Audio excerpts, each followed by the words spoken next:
तो hello guys, welcome back to my YouTube channel.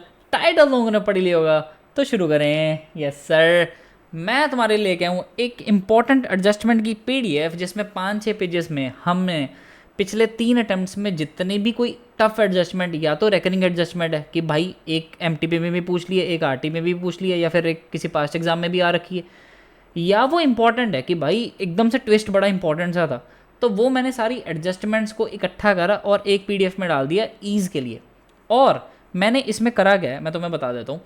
मैंने इसमें करा क्या है, मैंने मैंने मैंने साफ साफ लिख दिया कि क्वेश्चन में एडजस्टमेंट क्या थी, ठीक है, और उसका what to keep in mind, उसका रिलेटेड कंसेप्ट क्या है, ताकि तुम्हें ईजी रहे रिवाइज करने को कि भाई क्वेश्चन में पेपर में आरटीपी में ये वाली एडजस्टमेंट आई थी और उसका क्या रिलेटेड कंसेप्ट है जो हमें याद रखना है कि कहाँ पे वो चीज़ घूमी, कहाँ पे थी, कहाँ पे वो चीज़ एकदम से एक होता ना तुम्हें एकदम से पेपर में घुमा देगी।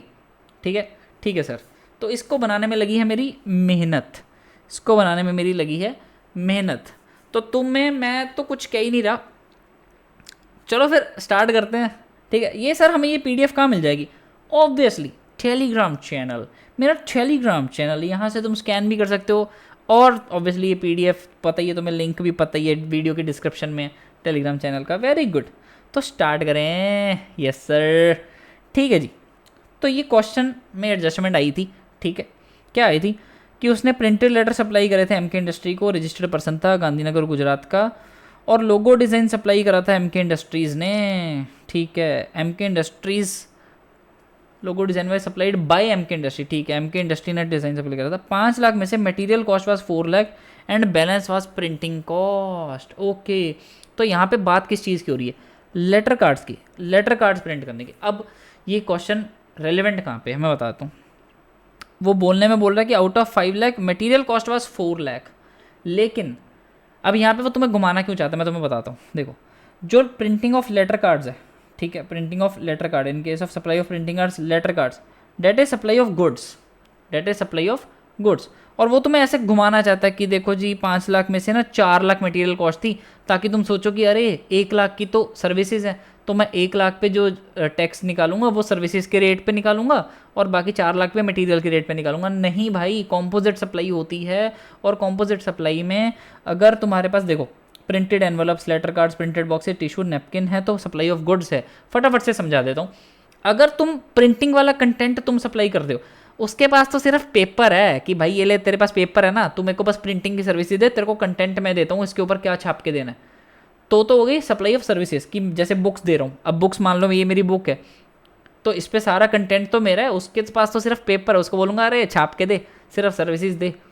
समझ रहे हो? तो कोई भी पैम्फलेट छपवा रहा हूँ, ब्रोशर छपवा रहा हूँ जिसमें कंटेंट मेरा है। एक होता है कि भाई सामने वाला नैपकिन्स देता है, बॉक्सेस देता है, अब उसके ऊपर मैं सिर्फ अपना एक लोगो प्रिंट करवा रहा हूँ। मेन तो वो मेरे को बॉक्स दे रहा है ना पूरा, मेन तो वो मेरे को लेटर कार्ड दे रहा है ना पूरा, तो वो गुड सप्लाई कर रहा है। ठीक है, कंटेंट मेरा है, उसकी सिर्फ छापने की सर्विस है तो सर्विसेज हैं, गुड्स दे रहा है वो तो सप्लाई ऑफ गुड्स है। ठीक है, अब letter cards, envelopes, printed boxes, tissues, napkins, wallpaper, these are supply of goods.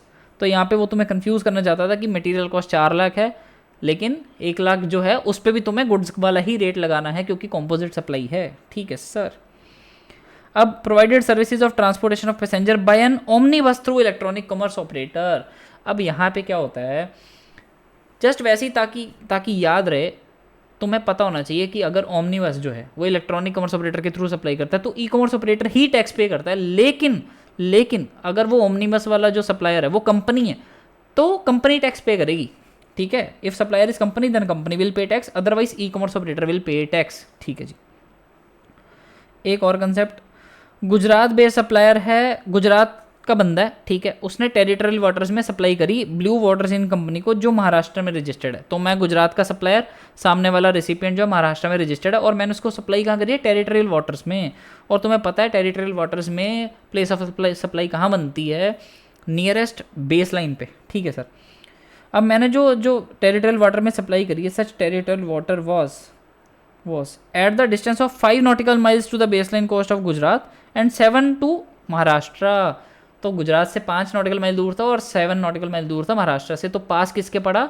Gujarat के। तो प्लेस ऑफ सप्लाई क्या बनेगी? गुजरात। तो मैं खुद गुजरात का हूँ तो इंट्रा स्टेट सप्लाई बन जाएगी।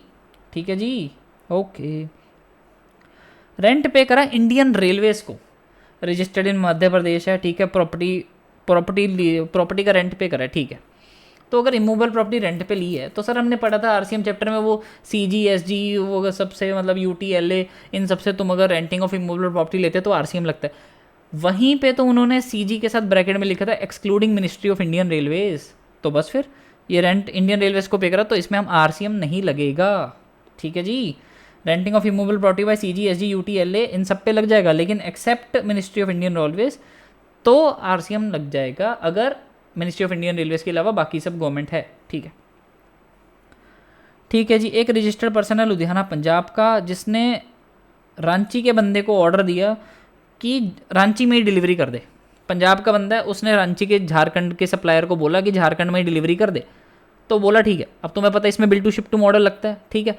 और place of supply bill to ship to model में ऐसे मत सोचना कि अरे मूवमेंट कहाँ टर्मिनेट होती है, जैसे नॉर्मल रूल यही होता है ना, मूवमेंट जहाँ टर्मिनेट होती है गुड्स का तो प्लेस ऑफ सप्लाई बन जाती है एज पर 10(1)(a). लेकिन बिल टू शिप टू में क्या होता है, बिल टू शिप टू में बिल क्यों, अरे मेरे को आईटीसी भी तो लेना है। अगर वो सीजीएसटी और एसजीएसटी लगा देगा अपनी झारखंड में तो मेरे को पंजाब में बैठे आईटीसी कहाँ मिलेगा, ठीक है सर। तो इसलिए प्लेस ऑफ सप्लाई पंजाब है। अब देखो ये क्वेश्चन इतनी बार देखा है मैंने, इतनी बार देखा है भाई, कौन सी आरटीपी उठाऊं, कौन सी एमटीपी उठाऊं, कौन सा पास्ट पेपर उठाऊं, सब में ही ये वाली क्वेरी तो आती ही आती है। तो तुम्हारे पेपर में भी आने वाली है, ध्यान से सुन लो। Supplier applies for registration on exact 30th day, exact 30th day पे कर ली from date of liable of registration. Sir days कैसे गिनते हैं, हमें कैसे पता चला एग्जैक्ट 30th डे है? तो मैंने तुम्हें एक और वीडियो डाली हुई चैनल पे, उस पर डेज गिनना सिखाया। यहाँ पे मैंने ऊपर आई में ऊपर आ रहा होगा, देखो राइट कॉर्नर में, ठीक है। तो डेज कैलकुलेट करना भी वहाँ पे मैंने बताया कि कैसे एग्जैक्टली कैलकुलेट करते हैं। अब एग्जैक्टली 30th डे को कर दी, ठीक है। तो वहाँ पे फिर वो ऐसे ही पूछते हैं कि इफेक्टिव डेट ऑफ रजिस्ट्रेशन क्या है, वो रिवाइज इनवॉइस कब तक इशू कर सकता है। अब देखो लॉ क्या बोलता है कि भाई if the person has applied within 30 days from date of liable of registration then his effective date of registration will be the date for on which he was liable to register, ठीक है sir. अब with in 30 days का मतलब जो with in word होता है ना, that means on और बिफोर दैट डे। तो 30th डे ऑन और बिफोर, तो 30th डे को भी कर दी तो भी उसकी इफेक्टिव डेट क्या होगी, the date on which he was liable to registration. तो रिवाइज टैक्स इनवॉइस वो कब से इशू कर सकता है, within 1 month from issuance of RC, जब से उसको आरसी मिली है तब से रिवाइज इनवॉइस इशू कर सकता है वो 1 महीने तक। और 1 महीना कैसे गिनते हैं, सीधा अगले महीने की डेट। सर बीच में फरवरी आ रही हो तो मतलब जैसे हम 15 Feb को खड़े हैं और 1 महीना गिनना है तो हम क्या 30 days 31 days ऐसा कुछ गिनेंगे, नहीं। 15 फरवरी मतलब सीधा 15 मार्च, कुछ नहीं सोचना 28 days का फेब है, 29 days का फेब है, कोई फ़र्क नहीं पड़ता। 1 month मतलब सीधा मार्च, ओके। ये मैंने 1-2 जगह क्वेश्चन देखा था तो मैंने सोचा डाल ही दूँ। 3B में रेक्टिफिकेशन करने की time limit obviously 30th November of next financial year and date of filing of annual return whichever is earlier. अब यहाँ पे एक छोटा सा पॉइंट और क्या था कि कौन से ऐसे केसेस हैं जहाँ पे रेक्टिफिकेशन अलाउड नहीं है, जहाँ पे तुम रेक्टिफिकेशन अलाउड नहीं कर सकते, रेक्टिफिकेशन नहीं कर सकते 3B में। अगर रेक्टिफिकेशन ऑफ एरर हो रही है ऑन ओमिशन या error discovered on account of scrutiny और डेट इंस्पेक्शन, मतलब बेसिकली ऑफिसर ने या टैक्स अथॉरिटीज़ ने तुम्हारी वो एरर निकाली है कि तुम्हारे 3B में ये एरर थी, फिर तुम नहीं उसको रेक्टिफाई कर सकते, फिर वो ऑफिसर खुद ही करेगा जो करेगा। ये क्वेश्चन बहुत बार आता है कि भाई लॉट्स में गुड्स आ रही हैं, हमेशा लास्ट लॉट पे आईटीसी लेना है सर, लेकिन वहाँ पे तो लिखा होता है जितना लॉट आ चुका वो बिजनेस पर्पज़ के लिए यूज़ हो रहा है सर, उसका इनवॉइस भी हमारे पास सर, सब कुछ है, पेमेंट भी कर रखी है, कोई फ़र्क नहीं पड़ता। सेक्शन 16 क्या बोलता है, अगर गुड्स लॉट्स में आ रही हैं तो लास्ट लॉट पे आईटीसी मिलेगा। तो क्वेश्चन में एडजस्टमेंट क्या होगी, received first lot of 100 boxes with GST worth 10K। तो तुम भाग के बोलोगे अरे बॉक्सेस का लॉट आया, ये वो आईटीसी ले लेते हैं, सब कुछ ठीक है, नहीं, फर्स्ट लॉट है इसका मतलब और भी लॉट आगे आने वाले हैं तो लास्ट लॉट पे आईटीसी मिलेगा, तो इसका आईटीसी अभी नहीं लेना। ITC not to be taken, ITC for goods received in lots installment to be taken on receipt of last lot, okay. ये एडजस्टमेंट तो भाई साहब मैंने अभी तक पता नहीं कितनी आईटीसी की जितनी भी एडजस्टमेंट आती है ना उसमें कुछ ना कुछ घुमा के वो एम्प्लॉयज़ पे खर्चा करवा ही देता है, और नीचे लिख भी देता है नॉट ऑब्लिगेटेड बाय लॉ, है ना, ऐसे बोल देता है कि भाई लॉ ऑब्लिगेट नहीं करता ये वो। तो उसने लंच करा दी एम्प्लॉयज़ को, एम्प्लॉयज़ की हेल्थ इंश्योरेंस करा दी, एम्प्लॉय को जिम की मेंबरशिप दिलवा दी, है ना जी, वो एमडी को हेल्थ इशू था तो उसको जी इंश्योरेंस करा दी, ऐसा कुछ बोल दिया, मतलब कुछ भी ऐसा बोल देते हैं। लेकिन हमें पता है आईटीसी ब्लॉक्ड है, आईटीसी ब्लॉक्ड है, आईटीसी ब्लॉक्ड है। सर ब्लॉक्ड कब नहीं है? अनलेस वहाँ पे लिखा हो कि भाई this was obligated by law, कि लॉ ने बोला था कि तेरे को ये वाला खर्चा करना है, लॉ ने बोला फिर ठीक है। ठीक है सर, ओके। रॉ मटेरियल खरीदा था to manufacture finish goods, such finish goods to be sold to potential customer scheme under buy one get one free. अब यहाँ पे देखो दो कंसेप्ट होते हैं, एक होता है bye one get one free, एक होता है फ्री सैंपल देना है। अगर मैं कुछ गुड्स खरीद के लेके आया हूँ जो मेरे को ऐसा कुछ प्रोडक्ट्स बनाने में यूज़ होने वाले हैं जो मैं buy one get one free बेचूंगा, तो तुम्हें ये नहीं सोचना कि अरे पूरी गुड्स लेके आया 100 रुपये की और आधे आधे दाम में बेच दी। Buy one get one free एक होता है ना, two things at the price of one. तो वहाँ पे ये नहीं सोचना कि अरे कंसिडरेशन है ना प्रोपोर्शनेट हो गई तो आईटीसी भी प्रोपोर्शनेट मिलेगा, नहीं, आईटीसी पूरा मिलेगा। तुम सिर्फ कंसिडरेशन हाफ चार्ज कर रहे हो for two goods at a price of one. ठीक है, ठीक है। तो buy one get one free में फुल आईटीसी अवेलेबल है। लेकिन अगर तुम फ्री सैंपल ही दे दोगे तो तुम फ्री सैंपल हो गए तो तुम्हें पता है आईटीसी कब मिलता है? When it is used for making outward taxable supply. अब तुमने आउटवर्ड टैक्सेबल सप्लाई करी नहीं, तुमने तो फ्री में बेच दिया हो, तो फ्री में बेच दिया तो उसका आईटीसी नहीं मिलेगा। ओके। हॉस्पिटल था, उसने 19,500 चार्ज करे मिस्टर साहिल से, जो intensive cardiac care unit that is ICCU में था ड्यू टू हार्ट अटैक। अब तुम्हें पता है आईसीयू हो गया, आईसीसी हो गया, है ना, सीसीयू हो गया, एनआईसीयू हो गया, ये जितने भी हैं इंटेंसिव केयर यूनिट जिसको ले दे के बोलते हैं, उसमें कितने भी अमाउंट तक का रेंट पड़ रहा है। अगर कोई क्लिनिकल इस्टेब्लिशमेंट है जो रख रहा है तुम्हें एक रूम पे जितना मर्जी पर डे का रेंट ले रहा है, अगर वो रूम कौन सा है, ये चार में से, फिर एग्जम्प्ट है। लेकिन अगर कोई और क्लिनिकल इस्टेब्लिशमेंट है, कोई और ऐसे नॉर्मल कोई रूम रखा है, नॉर्मल रूम है कोई, है ना, और वहाँ पे तुम्हें 5,000 पर डे तक चार्ज किया जा रहा है तो एग्जम्प्ट है। लेकिन अगर 5,001 रुपया भी हुआ ना तो टैक्सेबल। ठीक है सर, ठीक है जी। ये भी काफ़ी बार आ चुका है भाई, जो हॉस्पिटल वाले हैं वो जी फूड सप्लाई कर रहे हैं, इन पेशेंट्स को 50,000, आउट पेशेंट्स को 20,000, हॉस्पिटल कैंटीन जो है वो आउटसाइडर्स को दे रही है फूड 10,000।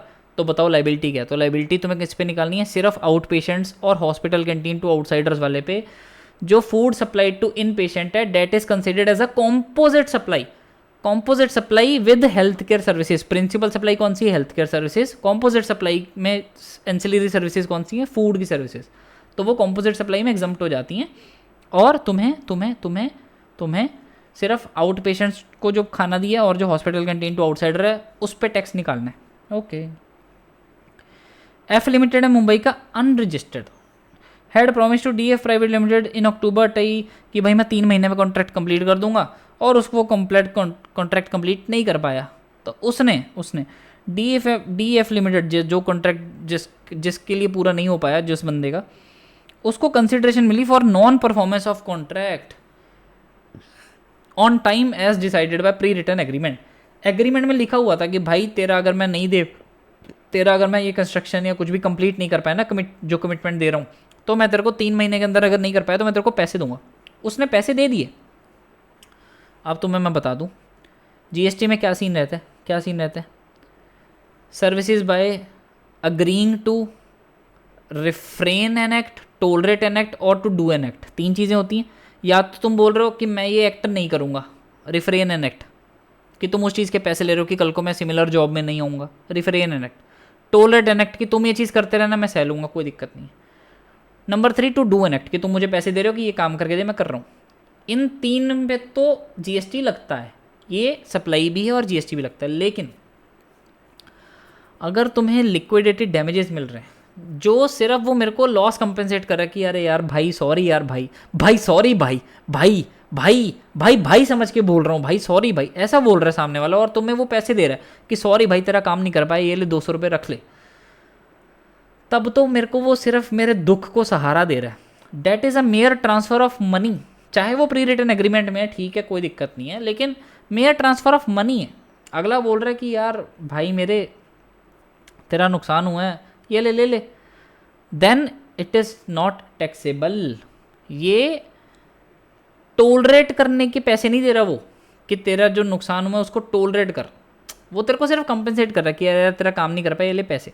सर अगर वो टोलरेट कर रहा हो तो टोलरेट होते नॉन परफॉर्मेंस, तो एक तो क्वेश्चन में लिखा ही होगा पहली बात तो कि है ना consideration for toll rating non performance, तो टोल रेटिंग हो गया, रिफ्रेन हो गया और टू डू एन एक्ट हो गया। इन 3 चीज़ें तो पेमेंट टैक्सेबल है।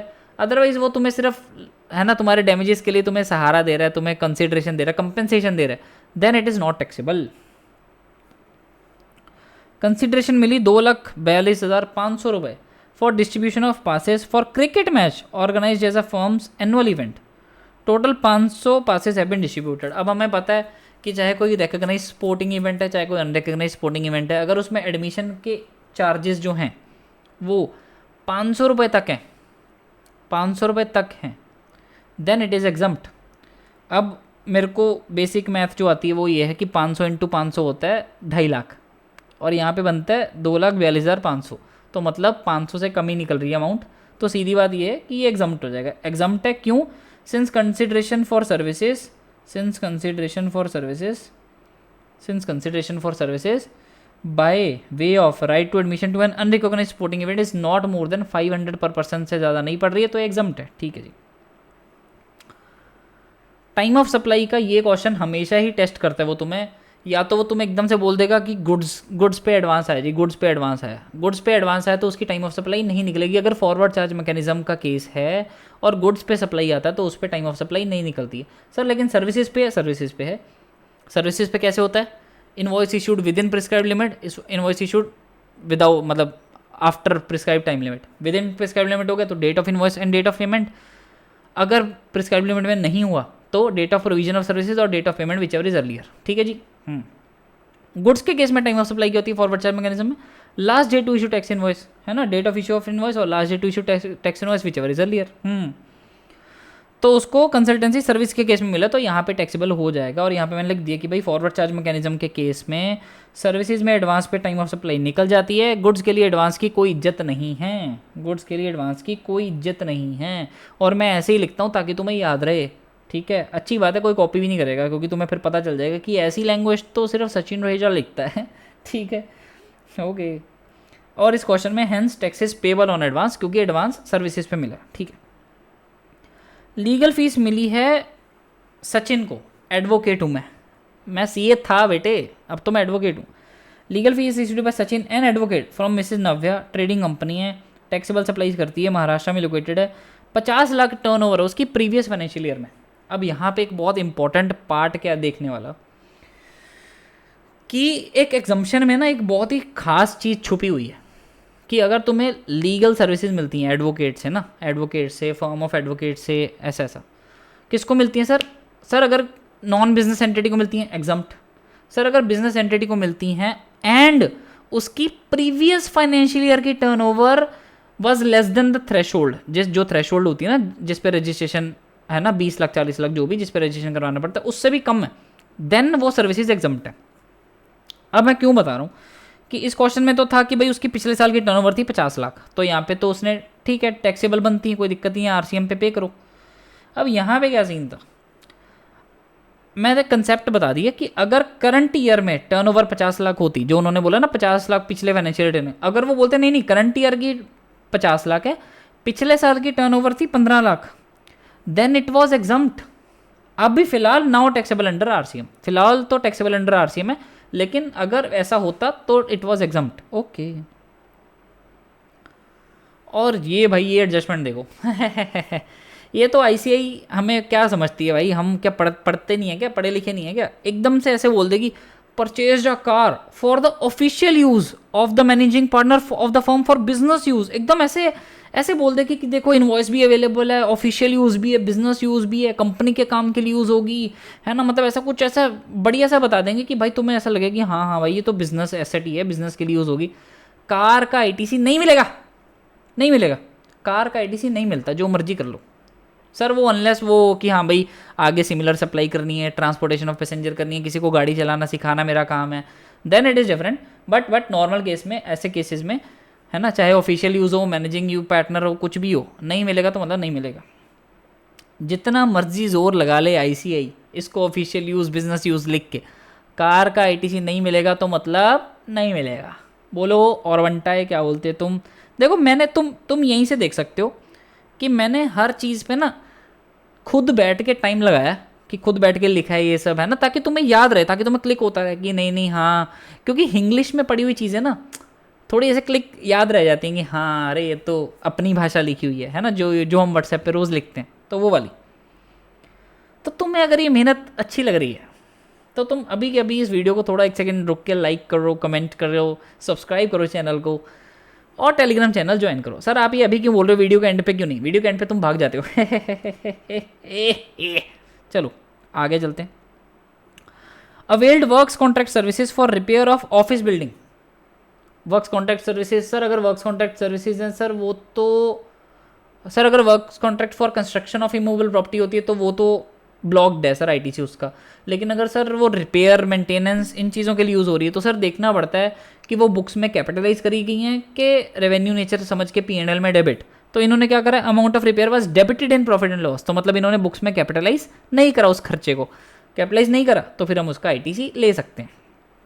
वर्क्स कॉन्ट्रैक्ट पढ़ के एकदम से जाके वहाँ पे ब्लॉक्ड मत लिखाना। Works contract of construction of immovable property blocked है, वो भी एक्सेप्ट है ना, अगर सिमिलर आउटवर्ड सप्लाई है या प्लांट मशीनरी है तो भी उसमें मिल जाता है, ठीक है। और रिपेयर मेंटेनेंस पे देखना पड़ता है कि ITC of construction services is not available when the expenses are capitalised. यहाँ पे कैपिटलाइज नहीं करें, यहाँ पे उसने पीएनएल में डेबिट मार दिया, तो इसका मतलब उसने रेवेन्यू नेचर समझ के खर्चा बना दिया, तो ठीक है फिर इसका आईटीसी ले लेंगे। Services of transportation of students provided to Sanskar college offering the degree courses recognised by law. अब देखो एजुकेशनल इंस्टीट्यूशन वो ज़रूर है क्योंकि वो ऐसा कॉलेज है जो रिकॉग्नाइज्ड बाय लॉ वाली क्वालिफिकेशन दे रहा है, एजुकेशन इंस्टीट्यूशन है। लेकिन जो ट्रांसपोर्टेशन, केटरिंग, सिक्योरिटी और हाउसकीपिंग की सर्विसेज हैं, ये सिर्फ और सिर्फ स्टूडेंट फैकल्टी स्टाफ का जो ट्रांसपोर्टेशन है plus catering including mid day meals plus security और housekeeping services are exempt only if provided to schools.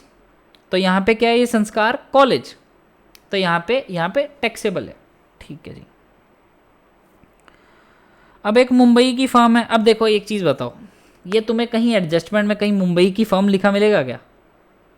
क्योंकि मैंने खुद लिखे हैं बैठ के भाई, टाइम लगाया इस पर, तो तुम्हें वीडियो को लाइक करना चाहिए। अच्छा ठीक है, मुंबई की फर्म है, ट्रेनिंग दे दी उन्होंने एम्प्लॉयज़ को ऑफ आशियाना इंटीरियर्स, राजस्थान की फर्म को जो जीएसटी में रजिस्टर्ड नहीं है।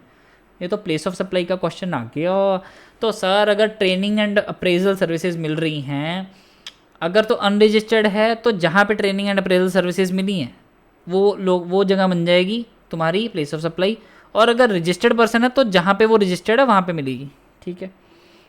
Place of supply in relation to training and performance are provided to unregistered person shall be the location where the services are actually performed. यहाँ पे अब राजस्थान वाला तो रजिस्टर्ड नहीं है, तो सर्विसेज कहाँ पे परफॉर्म हुई हैं, मुंबई की फर्म ने। तो मुंबई की फर्म ने मुंबई के बंदे को ऐसे दी हैं, तो मुंबई ही बन जाएगी place of supply, okay. Mumbai की फर्म ने ऑर्गेनाइज्ड अ बिजनेस एग्जीबिशन। और मैं तुम्हें बता दूं, ये तुम्हें अभी जितनी भी एडजस्टमेंट्स मैंने दिखाई हैं इसमें से कुछ भी तुम ऐसा लगे कि अरे तुम जाके मेरे जो 26 पेज की मैंने इतनी कंसाइज रिवीजन बुक बनाई है उसको उठा के देख लेना, उसमें सारे पॉइंट्स कवर्ड हैं, ओके। मुंबई की फर्म ने ऑर्गेनाइज करा business exhibition in Gujarat for a company registered in Delhi, ठीक है। तो कंपनी मुंबई की है, बिजनेस एग्जीबिशन गुजरात में है, और वो कंपनी जो रेसिपिएंट है वो दिल्ली का है। अब टैक्सेबल तो है ही है, कोई दिक्कत नहीं है, ऐसा है ना। एग्जाम्प्ट कब होती है सर, अगर बिजनेस एग्जीबिशन जो ऑर्गेनाइजेशन ऑफ बिजनेस एग्जीबिशन है वो आउट ऑफ इंडिया, बाहर फॉरेन किसी कंट्री में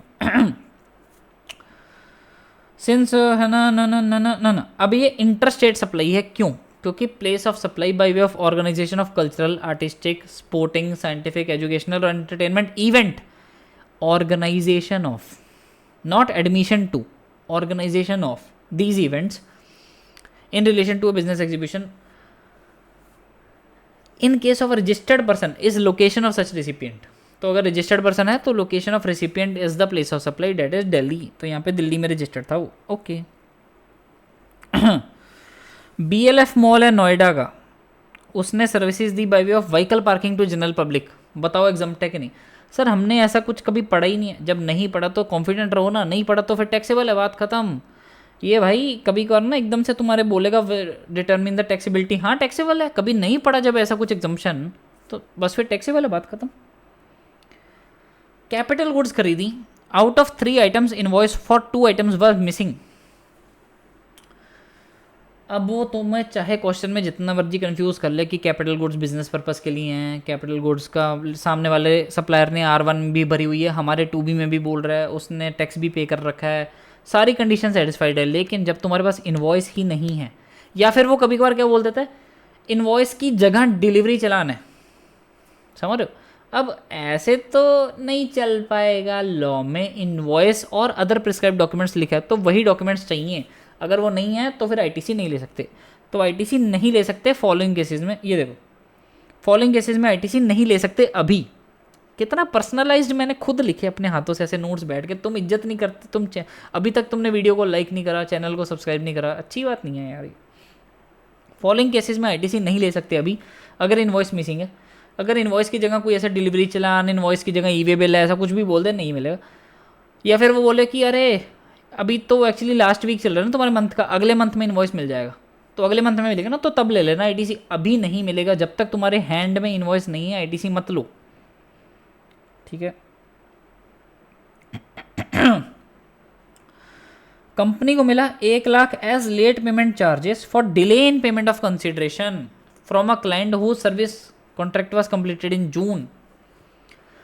तो जून में कोई तुमने काम कर दिया था, उसने पेमेंट लेट करी, तो इस चक्कर में तुम्हें 1 लाख रुपए लेट पेमेंट चार्जेस भी मिले हैं। ओके सर, ये तो वैसे लिक्विडेटेड डैमेजेस वाला हो गया ना। नहीं नहीं नहीं, लिक्विडेटेड डैमेजेस तो होता है कि चल तेरे को कोई नुकसान हुआ है, चल मैं तेरे को कंपनसेट कर देता हूँ। यहाँ पे तो पेमेंट ही लेट मिली है ना, तो डिले पेमेंट ऑफ कंसिडरेशन पे जो इंटरेस्ट मिलता है, जो चार्जेस मिलते हैं, दोज आर टैक्सेबल, ठीक है। The late payment charges recovered are includable in GST and are liable to tax at the time of receipt of amount, ठीक है। टाइम ऑफ सप्लाई में ये भी पड़ा है कि कोई टैक्स, इंटरेस्ट, पेनल्टी, एकदम से इंटरेस्ट, पेनल्टी, लेट फीस कुछ मिलती है तो वो उसकी टाइम ऑफ सप्लाई कब होती है, जब वो मिलती है तभी होती है। ओके, जितने भी मैं पढ़ा रहा हूँ इनको तुम जब मर्जी चाहे मेरे जो रिवीजन नोट्स हैं उसमें जाके कहीं भी ढूंढ सकते हो, तुम्हें सारे कंसेप्ट मिल जाएंगे। सब कुछ रैप करके रखा हुआ है मैंने अपने 26 पेजेस की रिवीजन बुक में, ठीक है जी, ठीक है सर। ओके, लिक्विडिटी डैमेजेस अलग चीज़ है, ये लिक्विडिटी डैमेजेस नहीं होते हैं, ठीक है। और तुम्हें अभी चैनल को क्या करना है नेक्स्ट क्वेश्चन।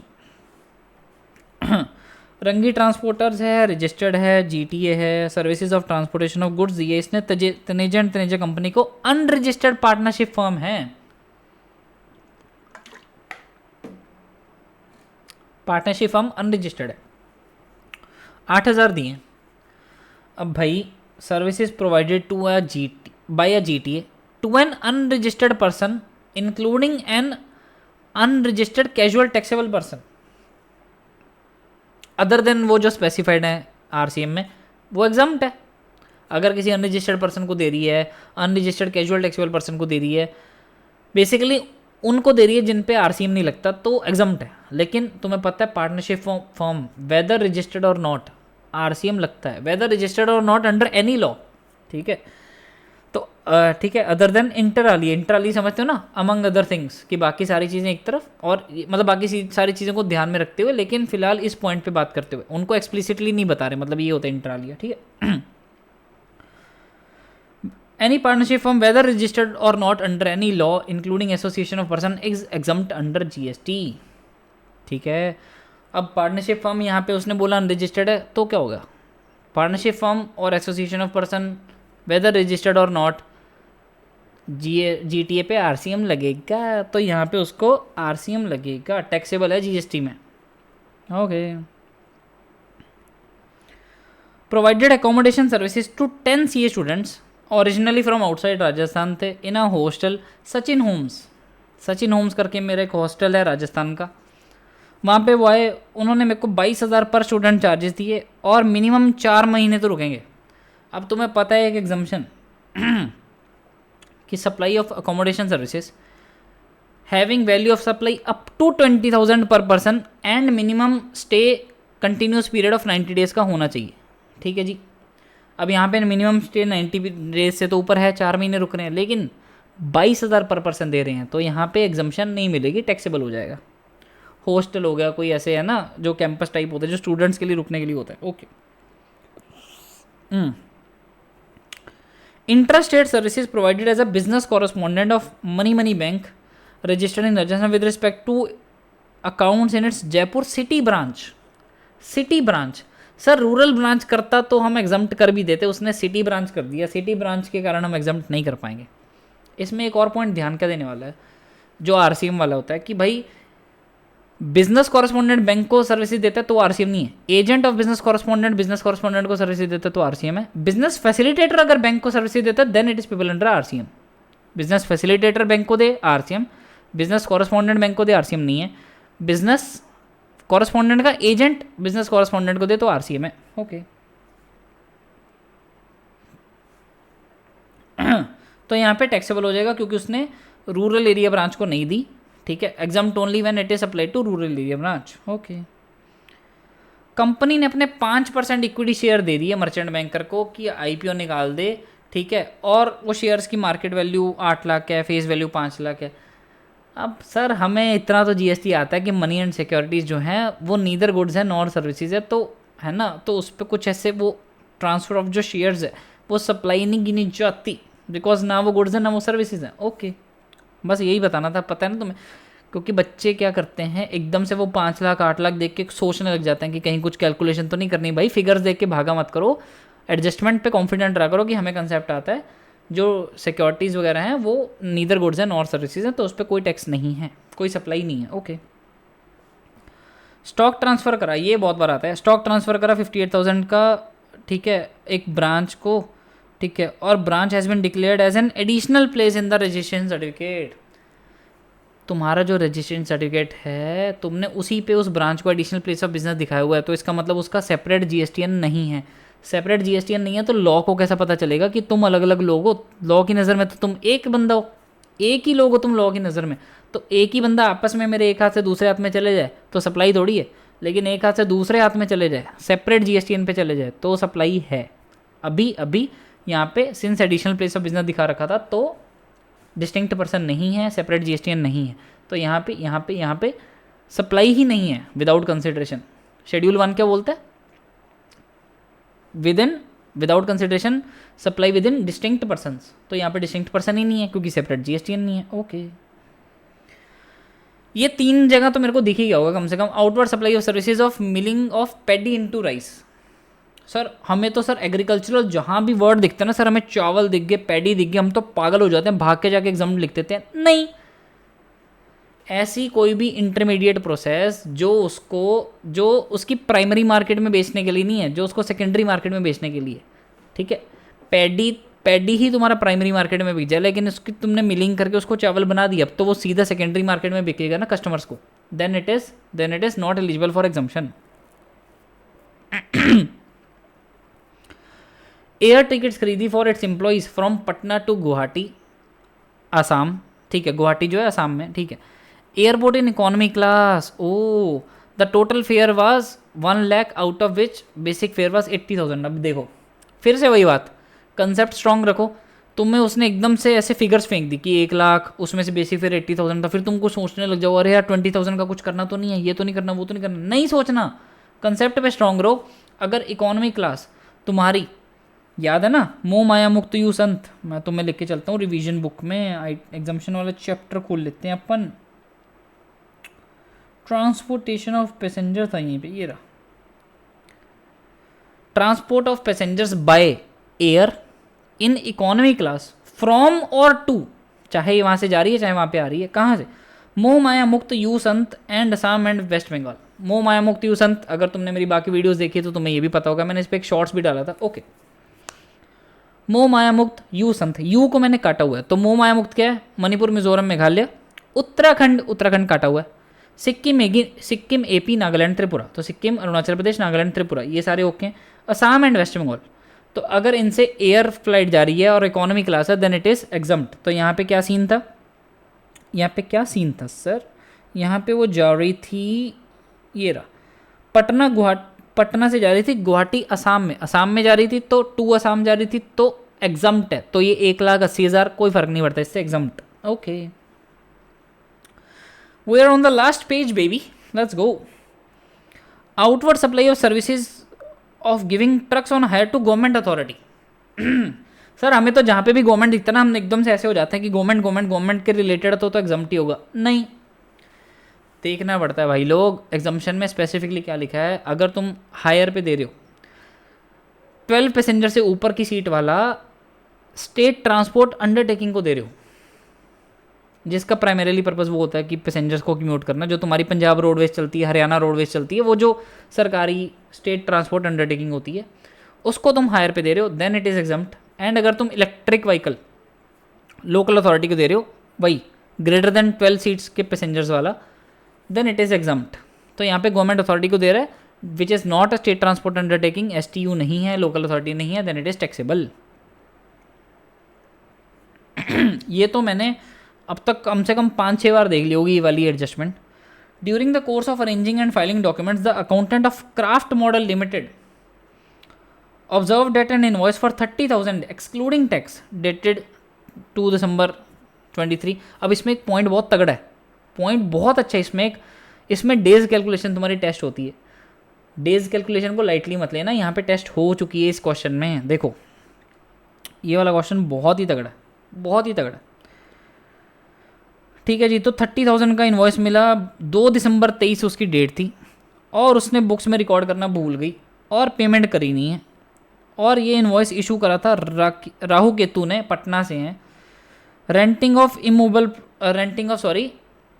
कार्स पे, ठीक है, रेंटिंग ऑफ मोटर व्हीकल पे करा था, और कॉस्ट ऑफ फ्यूल भी इंक्लूडेड है, और सामने वाला बॉडी कॉर्पोरेट भी नहीं है, और 6% का इन्वॉइस भी नहीं होगा, जो भी है। तो इस पे लगेगा RCM। सर RCM लगेगा, तो RCM के केस में, सर्विसेज के केस में क्या होती है टाइम ऑफ सप्लाई? बताओ जल्दी बताओ। Date of issue of self invoice which is amendment for your exam. Date of issue of self invoice यहाँ पे तो दी नहीं हुई। Date of payment and date of 61st day from date of invoice. Date of invoice है 61st day. अब यहाँ पे उन्होंने लिखा है कि भाई पेमेंट तो करी नहीं है जनवरी एंड तक, नो पेमेंट वॉज मेड, तो 61st डे गिनेंगे हम 2 दिसंबर से। अब यहाँ पे मैं थोड़ा टाइम लूँगा क्योंकि मेरे को पता नॉर्मली बच्चे यहाँ पे कंफ्यूज हो जाते हैं। 2 दिसंबर से टाइम लेना है। अब तुमने अगर मेरी वीडियो देख रखी तो अच्छी बात है, नहीं तो मैं फिर भी उसी तरीके से बताता हूँ। अब हमें देखो 2 दिसंबर से दिन गिनने हैं, ये 2 दिसंबर है, यहाँ से दिन गिनने हमने 61st डे। सर पहले हम दिसंबर पूरा करेंगे, जैसे आपने बताया 29 ऐड करके, 29 + 2 31 दिसंबर पूरा हो गया, प्लस हम जनवरी करेंगे। ठीक है जी, ये कितना हो गया? 31 + 29 = 60। तो 31 जनवरी को हो गया तुम्हारा 60th डे पूरा। अब 61st डे हो गया 1 फेब को, और ये क्वेश्चन है ना जनवरी 24 का, मतलब जनवरी 24 का महीना चल रहा है। तो इस केस में सिंस उसकी टाइम ऑफ सप्लाई 1 फेब बनती है, तो तुम जनवरी में RCM पे टैक्स नहीं पे करोगे, फेब में करोगे। ये क्वेश्चन पेपर में आया, तुम सोचो। देखो, tax on renting of motor vehicle where in पहले मैं ये डिलीट कर दूँ, चल लिखा रहने देता हूँ, ठीक है। Wherein cost of fuel provided by non body corporate to a body corporate, है ना, और 2.5% चार्ज करा तो पेबल अंडर रिवर्स चार्ज है, ये एस्टेब्लिश है, ठीक है। Time of supply of such services is 1 February being earlier of date of payment or date immediately following 60 days since issue of invoice, that is 61st day, that is 1 Feb। तो 1 Feb को हुआ, तो this liability does not fall in January 24। Tax liability of the same इस month की tax liability नहीं है, अगले month की टैक्स लाइबिलिटी है, तो तब पे करेंगे हम। 1 फेब की टैक्स लाइबिलिटी बनती है, 1 फेब के महीने की टैक्स लाइबिलिटी है, जनवरी के महीने की नहीं है। तो ऐसे देखना पड़ता है। ओके। बिहार बेस्ड कंपनी, उसने IIM अहमदाबाद को पे करी अमाउंट ताकि वो उसको मैनेजमेंट ट्रेनिंग दे सके हमारे 10 मैनेजर्स को, ठीक है। और IIM ने जो है पार्टिसिपेशन सर्टिफिकेट भी दिया है ट्रेनिंग प्रोग्राम के एंड में। अब देखो IIM एजुकेशन इंस्टीट्यूशन है क्या IIM की कुछ सर्विसेज एग्जम्प्ट हैं कौन सी? अगर वो तुम्हें लॉन्गर ड्यूरेशन कोर्सेज बेचते हैं, तो लॉन्गर ड्यूरेशन कौन से? 1 साल से ऊपर वाले। यहाँ पे तो 15 दिन में खत्म हो गया। शॉर्ट ड्यूरेशन कोर्स है तो एग्जम्प्ट नहीं है, चाहे वो तुम्हें पार्टिसिपेशन सर्टिफिकेट दे रहे हैं, कुछ भी सर्टिफिकेट दे रहे हैं, that is not a recognise degree, तो इसलिए not exempt. Short duration programmes by IIMs are not qualified for exemption. और एक और पॉइंट यहाँ पे देखने वाला है, अब एग्जाम्प्ट तो नहीं है, एग्जाम्प्ट नहीं है तो IAM जो है वो तुमसे टैक्स चार्ज करेगा, क्योंकि तुमने अमाउंट पे करी है, तो तुम रिसिपिएंट हो, IAM सप्लायर है, तो तुम पे जो टैक्स चार्ज हुआ, क्या तुम उसका ITC ले सकते हो? बिल्कुल ले सकते हो, क्योंकि तुमने बिजनेस पर्पज़ के लिए यूज़ करा है, तुमने अपने मैनेजर्स को, अपने बिजनेस के बंदों को बिजनेस की ट्रेनिंग दिलवाई है, मतलब मैनेजमेंट ट्रेनिंग दिलवाई है, तो तुम वो कोर्स और फर्दरनेस ऑफ बिजनेस में ही यूज़ कर रहे हो वो services, then ITC is available. क्योंकि सेक्शन 17(5) में जब तक कोई चीज़ स्पेसिफिकली ब्लॉक्ड नहीं है तब तक सबका ITC अवेलेबल है भाई। Okay, last but the not the least, Jeevan limited है, रजिस्टर्ड अंडर GST है, provided services amounting to 10 lakh to a government authority by way of sanitation conservancy. अगर तुम गवर्नमेंट अथॉरिटी को, किसी भी गवर्नमेंटल अथॉरिटी को, पता ना गवर्नमेंटल अथॉरिटी जिसमें 90% और ज़्यादा स्टेक गवर्नमेंट का रहता है, वो 243 GW के काम करती है, ओके, उसको तुम वो देते हो सर्विसेज, कौन सी? Water supply, public health, sanitation conservancy, solid waste management, slum improvement and upgradation, वो एग्जाम्प्ट है। तो यहाँ पे इसने कौन सी दी है? सैनिटेशन कंजर्वेंसी, तो सैनिटेशन कंजर्वेंसी इज एग्जाम्प्ट।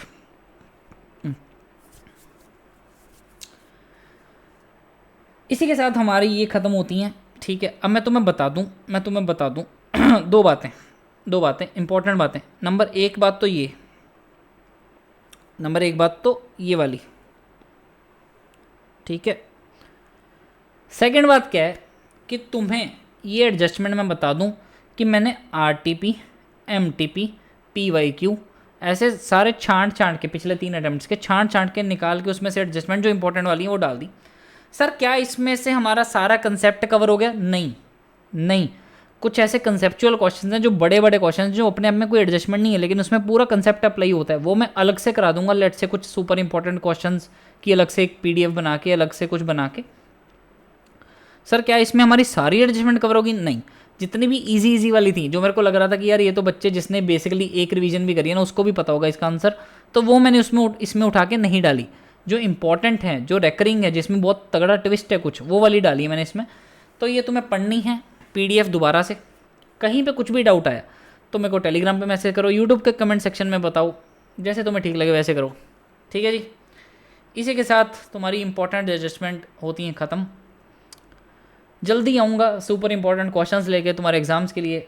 देखो यार, मेरे को पता नहीं बोलना चाहिए कि नहीं बोलना चाहिए, बट मैं जानबूझ के ना ऐसे हर एक चैप्टर के इंपॉर्टेंट क्वेश्चंस नहीं कराऊंगा, बिकॉज तुम्हारे पास सिर्फ GST थोड़ी ना पढ़ने को। GST तो 50 मार्क्स का आना है, बाकी तुम्हारा 300 मार्क्स, जो बाकी 250 मार्क्स हैं वो तो बाकी सब्जेक्ट्स में भी आना है, तो तुम्हें वो भी पढ़ने हैं। तो इसलिए GST पे ही अगर तुम्हें मैं बहुत सारा कुछ फेंक दूंगा और बाद में बोलूँगा देखा मेरे कराए हुए में से ये आ गया, तो तुम्हारा क्या वैल्यू एडिशन है? ये तो मैं अपनी तारीफ करवाने के लिए कर रहा हूँ ना सब कुछ। तो इसलिए मैं सिर्फ इंपॉर्टेंट क्वेश्चंस, इंपॉर्टेंट एडजस्टमेंट्स वो लेके आया हूँ, ताकि जैसे अब तुम्हारा 40 मिनट में पूरा कवर हो गया कि 40 मिनट में सारी एडजस्टमेंट्स पढ़ ली, इतने में GST एक हिसाब से रिवाइज हो गया, और क्या चाहिए, है ना भाई? ठीक है जी। इसी बात पे अगर तुम्हें वीडियो पसंद आई, कंटेंट हेल्पफुल लगा, तो चैनल को सब्सक्राइब और वीडियो को लाइक करना मत भूलें। हंसता रहा विस्ता, all the very best, take care.